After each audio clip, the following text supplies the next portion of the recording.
Un trou de balle dans une piscine hors terre en plein quartier résidentiel où résident de nombreuses familles, ce n'est pas une découverte que l'on souhaite faire, surtout dans les minutes suivant l'anniversaire d'un enfant. La fête venait tout juste de prendre fin lorsque les propriétaires de la piscine ont entendu un coup de feu. C'était le 26 juillet dernier. Ce n'est que le lendemain qu'ils ont vu que la piscine était endommagée et que l'eau fuyait. Inquiets, ils ont contacté les policiers et trouvé le projectile de calibre 22 dans l'eau.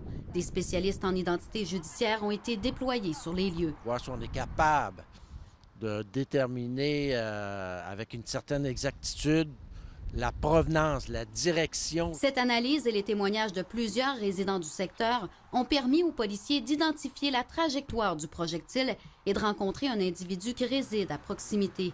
Selon les informations obtenues par TVA Nouvelles, mais que refuse de confirmer la police de Saguenay et les propriétaires de l'endroit, il s'agirait d'un policier de la Sûreté du Québec. Il y a un mandat de perquisition qui a été autorisé. Des armes à feu ont été saisies. Elles feront l'objet d'une analyse balistique. Est-ce que le plomb qu'on a retracé dans la piscine proviendrait d'une arme à feu, d'une calibre 22, qui était à l'intérieur de cette résidence? La police doit aussi tenter de trouver qui tenait l'arme à feu. Ça ne veut pas dire que c'est le propriétaire de l'arme qui a utilisé l'arme en question.